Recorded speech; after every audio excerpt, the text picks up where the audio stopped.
and welcome to another episode of Doing It for the Exposure, the show that's convinced it'll be great for your portfolio. I'm your host, Mannequin Blue, and today's special guest is award-winning photographer Ivan O Sullivan of Day 23 Photography. Hi, how you doing? Hey, Ivan, how's things? Not bad at all. Warm. That's what they are. They're very warm. Warm, yeah. Yeah, it's really warm in my apartment. It's like sitting in a very, very nicely decorated oven. It's really good. It's really warm. It's a lovely day to be working indoors. Oh yeah, I'm delighted that my office is down the back of an apartment that can't see any windows. I'm really happy on days like this. So, Ives, tell us a little bit about yourself and what kind of stuff that you do. Well, yeah. I mean, I've been called a photographer. I wouldn't go bandying that label around too much, but yeah.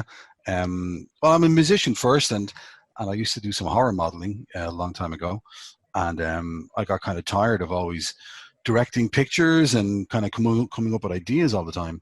So I just decided that maybe I'll step behind the lens myself and see what happens.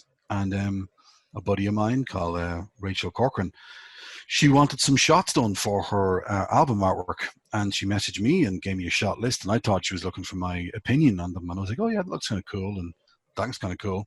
And she was like, no, I actually want you to take them. And I was like, oh, listen, I've never actually done that before. Are you sure? And she was like, yeah, do. So I went out and we did it, and they went well. She was really happy with them, and I ended up doing a few more, and then I got convinced to create a Facebook page, which I did, and then come up with a name for it, which I did, and that was kind of it, really. I kind of like to shoot people that wouldn't necessarily be in photo shoots, and I like to work with every kind of person. And if someone tells me that they've been told no by another photographer, then I instantly want to shoot with them. And yeah, that's kind of the whole deal, really. There's not a hell of a lot of magic to it. He says modestly. No, but it's true. I mean, I don't know. I mean, I don't think there's a lot of magic to it, to be fair. I mean, all the work is done by the models, in fairness. Well, I mean, I'd have to disagree with you on that, just because I've worked with you personally. And so I've seen what I do and then what you throw on top of that. Yeah, but I couldn't do what you do. What do you mean? You used to be a model. Yeah, but I couldn't paint. Yeah, but I'm not talking about paint here. I'm talking about, even just modeling for a shot, and then, you work your magic on top of that. Like that's like rocket science to me, Oh, well, I'm a graduate of the school of YouTube. I am. It's weird. A few years back, I go back and forth to Los Angeles a good bit, and a friend of a friend was an actual model, like a proper Calvin Klein model. This guy was, he's one of these guys, you meet him in person, you're like, how can you be this good looking in person? This is ridiculous. And then you expect him to be a real moron, and he was hilarious and really funny, really witty, and a really great guy. And what he had done is he had stopped modeling and became a professional fashion photographer. Mm-hmm. And I saw his stuff, and I was like, my God, this is incredible. And he's a South African guy, and his name was Lyle Aston. And I was like, my God, that's such an amazing, how'd you do this? And he said to me, he says, what he would do is well, obviously being on major professional shoots, he would watch how the guys do things, and he'd learn that way. But what he'd do was he'd look at the photograph and then try and deconstruct it. Same way as, like, I'm in a band, a musician, and out of years of being a musician, a lot of the habits that I listen to a song, and just out of habit, I pull it apart in my head. How does this? How did they? What was the germ of this song? What was it? Was it the hook that came first? Was it the beat? Was it the vocals? And just try and guess how they put it together. You're not always right, but sometimes you like to see how things hang together. So you look at a picture that you want to do, you go, I really like that photo. I like how that's done. So how was that done? So then you would look, how did they make the sky that way? How was the model this way? You try and deconstruct it to try and learn how to do it. And so you go onto YouTube and say, I want to know how to, turn someone's hair blue, when their hair is red, and it'll show you how to do it in Photoshop. Or I want to know how to do a green screen cutout, or I want to do a chroma key, or I want to know how to paint something in, and all that kind of stuff. How do I change the background without changing the foreground, and all those different things. YouTube is great for that, because there's just people out there who are amazing at Photoshop, and they spend loads of time creating really good videos for it. And it's all free. Now, there's some ones you can subscribe to, And that's fine. You can do those too. And tutorials, I never did any of those. I just went on and just went, I want to know how to do this, and just Google it and see, no, that doesn't apply. Okay, that one applies. And then just follow it through and spend ages, like, doing it step by step. So yeah, like there's no magic to it. Simple when you know how. Yeah, exactly. I mean, like that's exactly it. It's simple. As you kept saying to me all that time, fake it till you make it. Yeah. They don't know you don't know what you're doing. Yeah, smile and nod politely. Yeah. I mean, and like let's not get ahead of ourselves. I wasn't like a fashion model. I mean, I was a horror model. So what I did was look really frightening, and that was easy. I just had to just look like me, and it just worked perfectly. It was like, my God, how did you make that face? I'm like, it just covers the front of my head. There's not much more you can really do with it. So I just stood there and got covered in blood and would snarl at people, and it was effective. And how did you get into that? Well, I actually saw, so I was in a band at the time, and a proper, metal band, and I was the front man of the metal band, and all heavy and scary and stuff. And I saw a photography group on Facebook called Red Tree Studios, and I just loved the horror stuff. I thought was fantastic, and I wanted them to do a photo shoot with the band, and them turned out to be Carl and Mike. And so I messaged them, and I went in, I visited the studio, and I didn't understand where he said, listen, our studio is not big enough to fit a band in for a shoot. So I went to see it, and it was tiny. It was like a broom closet, but it was all kind of cool, and it was all really kind of funky stuff. And I said, okay, Graham. I said, well, I'd love to work with you at something. And they were like, okay, grand. And then I landed an endorsement deal with a pedal company that I was using, an effects pedal company for my bass. And I said, I have a great idea. I'll do a really good promo shoot for the pedals with these guys with Red Tree. So I messaged with Carl and I said, listen, would you do a promo shoot for me? And he goes, absolutely, but only if you let me come up with the concept. And I went, yep, fine, no problem at all. So they buried me up to my neck in dirt and had me crawling out of the ground like a zombie, reaching for the pedal. And like looking really scary and freaky. And I loved it. I thought it was brilliant. And I sent it to the pedal company. They thought it was amazing. It was in loads of magazines. It was doing great. And then about 3 weeks later, Carl rang me and said, do you want to be in a photo shoot? You have the perfect face for a killer. And I went, oh okay. That sounds interesting. And then he says, are you okay with nudity? And I went, what, mine? And he goes, no. I said, yep, that's fine then. No problem. Other people's. And that was it. My first shoot down, I was ripping someone open and eating their heart out, and it was quite horrific, and got banned off lots of things. And I was absolutely terrified because they all knew each other and I didn't know anybody.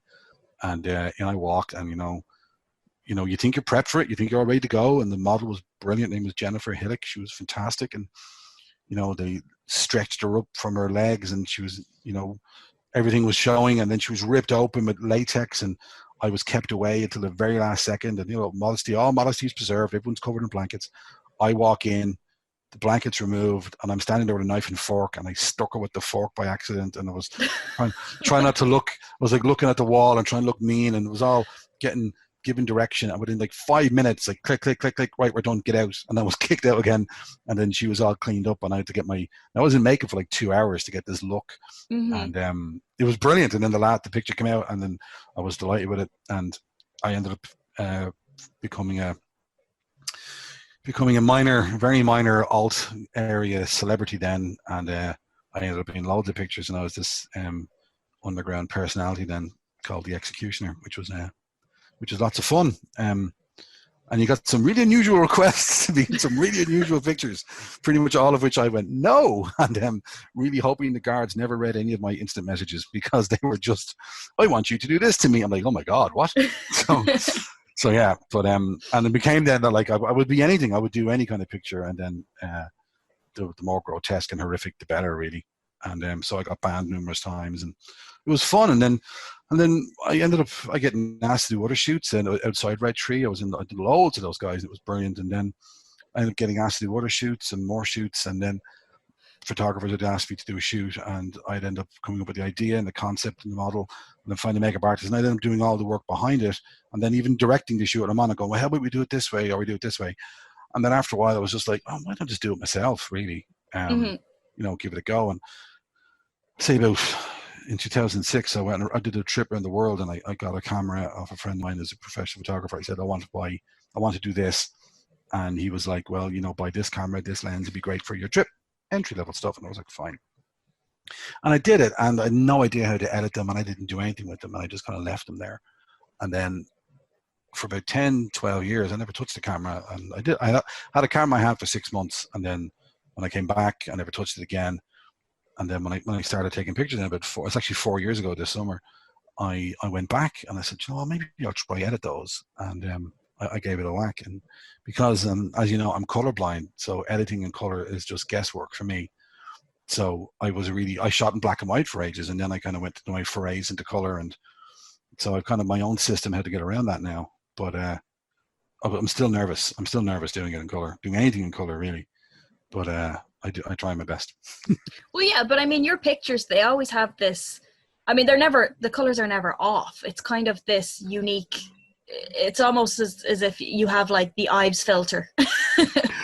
Well, yeah, you see, I passed that through the friends filter when I showed them, because I showed it to my friends and they go, right, her face is pink or her face is yellow, and there's something on there that I can't see, so that I have to go and I guess what I've done wrong. So, I mean, like, although I'm colorblind, like I know the sky is blue, grass is green, you know, that kind of stuff. So I just use sliders, and like I can look at it and I go, I'm adding 10% more blue into this picture, or I'm taking 10% of red out of this picture for want of an easier way of explaining my work process. That's what I do essentially. And then sometimes it doesn't always work, or they'll go, listen, she's got a greenish tint on her. I'm like, oh, what have I done there? So I'll show it to my wife, and sometimes I'll even show it to you. And I go, what do you think? And they go, maybe your face is overexposed, and I'll go back. So a lot of it is the color work, a lot of it's guesswork. Black and white is much easier medium for me because I don't have to worry about that. To so much an extent. But yeah, so working in color can be daunting. Yeah, well, I mean, you do it really well, though.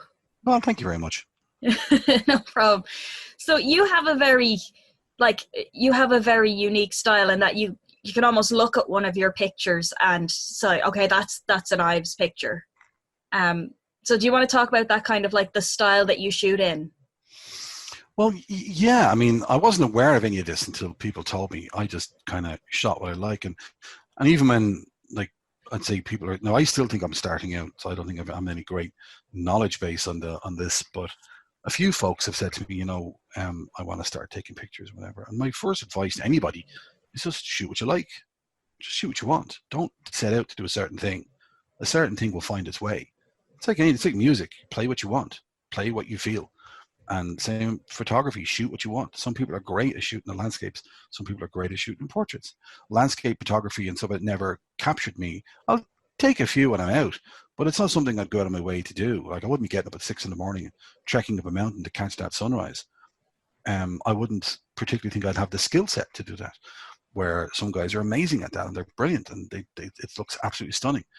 So you do what you want, and then when you gravitate to the style that you like, then you start to shape that and control it, you know, and get better at it. So I mean, like my style, I think I've been told that there's kind of a dark element in the style I shoot, and I think that's also born out of the people I use in my shots and my friends and models. I mean, I was very well ahead of the game when I started because I knew so many models from working with so many models. So I already had this deep breadth of people that I could reach into and go, listen, I want to do a shot. Do you want to be involved? Oh, and you get to keep your clothes on. Oh, that's fantastic. So, you know, because there'll all be alt models who are all used to posing nude and whatever, which is brilliant, which is great for that. But that's not something I've ever wanted to do. There's so many people doing that. They don't need another person doing it, you know, and I wouldn't really think I'd bring anything to that genre, but it wouldn't be something I'd be interested in. So, So whenever I'd ask other people to do it, they were like, absolutely. So therefore, you're already ahead of the game. You've got a good reputation of working with people and they know who you are. So there you go. You've already broken down that part. So when I kind of started to start putting stuff online, I'd already got some well-known models who were in it. So I was a bit of ahead of it that way.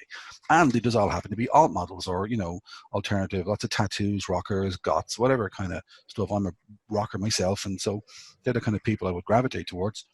And so when you use people who have, I want to say, not like a dark aura, but already are into more darker themed things than the regular folks would be, your pictures tend to take on that kind of connotation to some extent. And yeah, I've been told I kind of have that kind of vibe. and the subgenre of goth in nature, which is what I tend to do a lot as well. Lots of goths in forests, or goths by the sea, or goths by ruins, or goths on the road. It just tends to be that kind of where's Wally in nature, except there's a goth you're looking for. And yeah, so it just turns out that way. But it's something I like. I enjoy it, I suppose. Mm-hmm. And you do quite a bit of horror photography as well. Yeah, I mean, because I was a horror model for so long, I kind of steered away from it. Everyone expected me to do it. So the minute I started taking pictures, everyone expected me to do some horrible things. And I really had no interest. I mean, at the time I didn't. I just kind of stayed away from it. It didn't pique my interest. It wasn't what I wanted to do. I mean, even in the band, I write all the ballads, for want of a better word. I always wrote ballads. I never wrote metal songs, even though I was in metal bands all my life. I come up with the lighter riffs and the other guys come up with the heavier stuff. So as a photographer, it's funny that gravitates towards that. I would come up with the lighter theme stuff as opposed to the darker theme stuff. So I was kind of losing interest a bit there about 2 years ago. And I was like, how do I, it was always a creative outlet for me that I didn't get anywhere else. Because being in a band is all about compromise, where this is something I do for me. I don't have to compromise anybody. It's my visions. It's my ideas. They're mine. And I'd kind of saturated that. I'd done enough. I was like, I've satisfied that creative urge. What do I want to do? Do I want to stop? Do I want to get into it? I said, you know what? I think for Halloween I'll do some horror shots. So I thought up a couple of horror shots, and I did a series of them for Halloween, not last year before. And they were great. They got a huge response. Some people freaked out at them. One or two were too real. I had somebody's grandparent give out to me saying that she looked too dead. And I was like, well, it's not a testament to her performance that she did the makeup. She looked brilliant. But yeah, that was kind of a warning that, to have some sort of fantasy element so people don't think you've actually just killed somebody. And we shot that up in the mountains. There's a lovely model called Ivan O'Brien. And we shot that up the mountains at like 7 a.m. It was like 1 degree. It was freezing. And middle of nowhere, up in the military road, she hops out, looks dead, all bent out of shape. She's been hit by a car. And I'm standing over her, shooting her. Just then, a van drives by, like in the middle of nowhere. Oh, no. So the van drives by, and I go, hey, thumbs up. And she doesn't move, and he drives off. And then 5 minutes later, he just slowly drives back. Like, is everything okay? And she sits up and waves, like, no, we're okay, we're fine. Because it looked like I just hit it with my car, and I was just photographing what I just done. So we both waved, and he was like, oh, grand, and he drove off, which was kind of cool that he kind of checked up on it. So that was a lesson learned. Don't have it so real. There's fun elements to making it look scary, but when it actually looks like a real thing, that's not so fun. So I dialed it back a fraction and going forward. And, I won an award for one of the pictures, which was brilliant. I got nominated for another one, so I was delighted. I mean, the one I won an award for took me 20 minutes to do. I was like, really? That's only 20 minutes. So I was just like, that didn't take a lot of effort. And then it became a theme. Everyone was like, well, you want to do more? You want to do more? And I was like, well, I'll do them every now and then. And Carl from Red Tree gave me some great advice. He's like, don't shy away from it. If you want to do it, do it. If you want to do some horror stuff, do them. Don't try and shy away from it. So I was like, okay, all right. And so I did some more last year, which you were involved in 2 more. Mm-hmm, yeah. Awards for one of them, which was brilliant. And they were great, and I think when all this lockdown changes, we've a couple more we've got to do. And yeah, so I mean, you get people messaging me going, I want to do a horror shot. And I'm like, well, if you shot before, no. Well, maybe this is not the best thing to do for your first time because they're tricky. They're hard to do. They're hard to convey fear and anger, pain, or whatever it is if you've never done it before. And they can cost money to do and time to set up. And, you want it to be a success. You don't want the model to feel like she's letting you down or she's doing a bad job when she's just never done it before. So, it's having been on both sides of the lens in those, I know how tricky they can be. So I always kind of steer away. Do a few other ones first. Get comfortable with who you are before you put yourself out there in a very raw, open kind of way. Mm-hmm. And this is actually something that I've seen you do in the past, is that when you work with somebody new, you do like a photo shoot where it's just them as they are. Yeah, I mean, I kind of yet again, that's also born out of necessity. So when I was learning to shoot, I was just doing like all photographers do, you shoot outside first because natural light's there, it's easy to control. When you bring it into the studio, that's when it gets hard to control. You have to control the lights. You have to know where the light's going. You have to know where it's hitting your subject and all that kind of stuff. I had the clue. I was like, oh, flash, wee, no idea. So so I wanted to photograph my friends, and I wanted to do nice black and white shots of them. So I bought this kind of portable studio, and luckily enough, I'm in a band and I'm able to we have our own space. So the guys were nice enough to let me set up there. And then during the winter, I was doing some black and white shoots of people. And I wanted it to be a very specific thing, that it was just them. No fancy clothes, no awesome makeup, no cool looks, just them, just who they are. And catch them as they are. And it kind of born out from using a lot of the alt models with all the tattoos and stuff, that they were always a certain way in pictures. I wanted to capture them as people. So you catch them laughing, joking, whatever. And then it kind of snowballed into that then. And because then I started working with people I didn't know. And then I was like, well, I'm not going to go up the mountains with somebody and it turns out to be an awful shoot. You've just wasted a great idea and then you got to go all the way home with this person who you can't stand. So the best way to do it was I do a shoot then in the studio. And if it's going really well, then great. You get a great result. If it's not going so well, you can kind of end it soon enough. And also, for a first shoot, it's very difficult if you say, I want to do my first photo shoot. And they're like, Grant, well, we're going to do this shoot here in a bridge. And like, oh, that's a great idea. But then you have loads of people walk around and they're very nervous and they won't pose and they get all scared. The best way to do it is if you do it in a controlled environment, you, their friend, you're sitting there, you're doing the shoot, no one's around, everyone's just relaxed, it's easy. You get a more of a relaxed, natural reaction out of them. And they get used to the camera and it's not so alien because it's not a natural thing to have a camera stuck in your face. You don't have it in your face every day. And, doing it in a controlled environment where the model is feeling comfortable is always better than trying to do it outside for the first time. Yeah. And so then would that help you then when you're doing photo shoots, you have the idea is all fleshed out. And so when you get an idea for a photo shoot, would you have someone specific in mind? Yeah, like usually the ideas for the outdoor ones or any kind of themed color ones or anything like that would come from my initial shoot with them in the first place. And I go, they would look great doing this, or this would look well doing this. And sometimes I'll have a specific idea and I'll have a specific type of person in mind for it. Long hair, short hair, whatever it will be. And there I'll present to them. It's like casting a movie almost. You go, listen, I've this great idea. Would you be interested in it? And some people would be great for some ideas. Some people aren't, And that's not just it's not to do with what they look like. It's just, I want somebody tall. I want somebody short. That's kind of how it works. And so I flesh out the idea that way. And because I have the idea in my head, I have a very specific shot in my head. I have it planned out how I'm going to do it, how the angle's going to be, all before I go and do the shoot, no matter where it is. The black and white indoor ones are more free for all. They're much more free flowing. They're a bit of fun. The outdoor ones are meticulously planned to exactly how the model looks, sits, stands, turns, everything. I have it all down pat. So I'll have a series of 3 to 4 pictures completely mapped out how I want to do it. And once I've got them, then we can have some fun. Then we can mess around, do other bits and pieces. And because I do it that way, I work really, really fast. So sometimes I feel like I'm shortchanging someone, like to get all ready, all the makeup, hours getting it done, and I'm finished in half an hour. It's like, no, I've got it all done now. And they're like, oh my God, that was so fast. And because I don't mess about, like I kind of do it, shoot it and leave. I don't need 24 versions of the same thing. And I've also kind of got that from Carl as well. I mean, they'd spend hours in Red Tree doing huge setups, really big sets, build them all up, hours in makeup, like special effects makeup, hours getting done.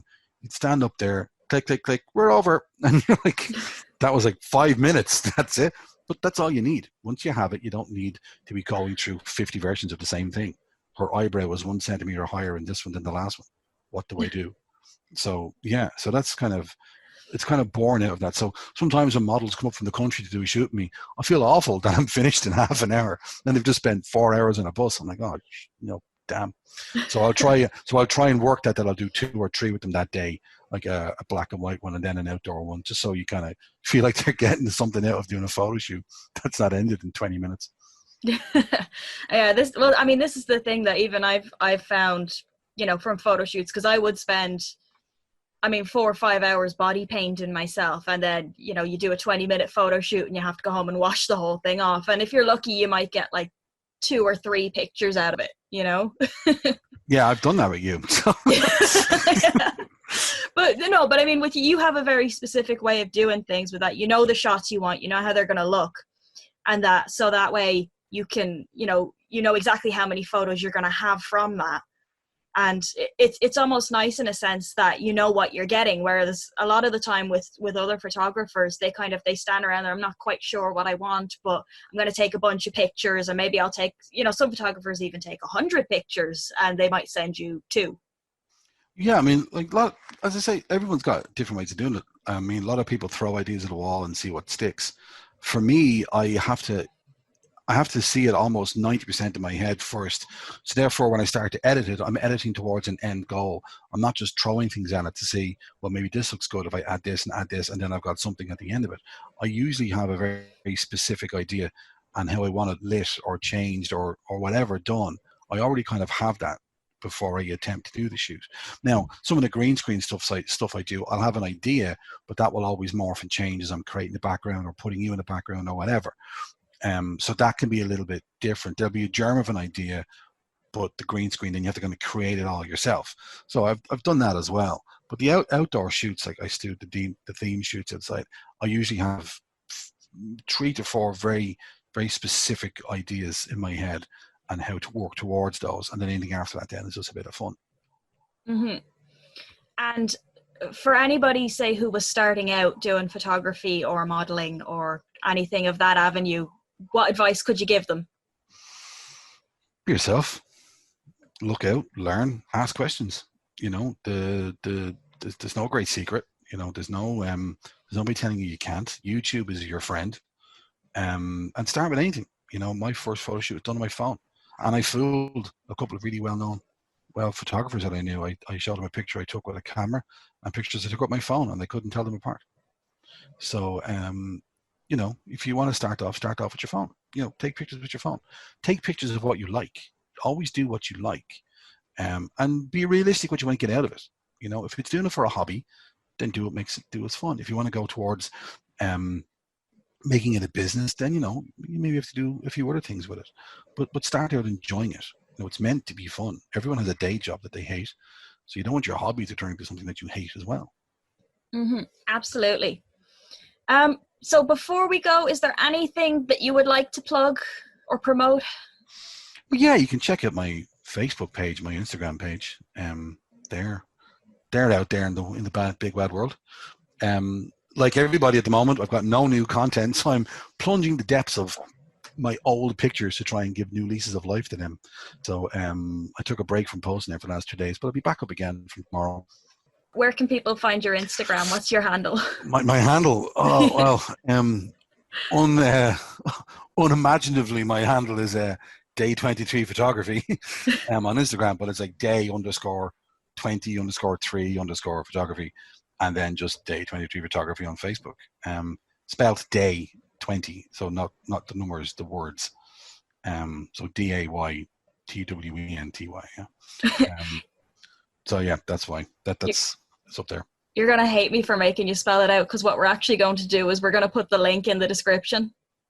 Right. Okay. So it's DAY_TWENTY_PHOTOGRPHY.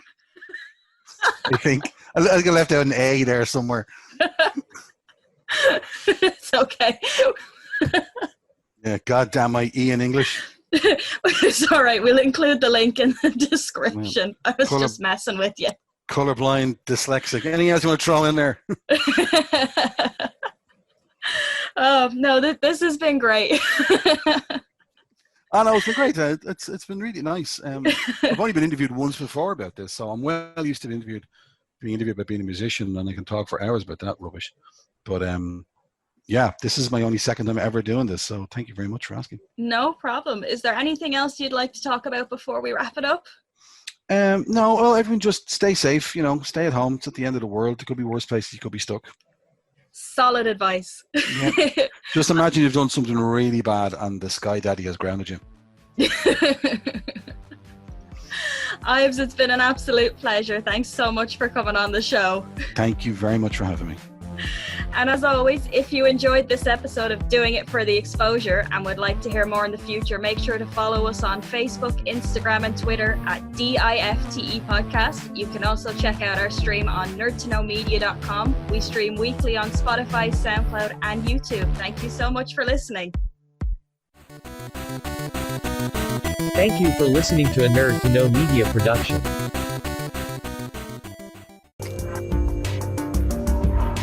Join us at nerdtoknowmedia.com.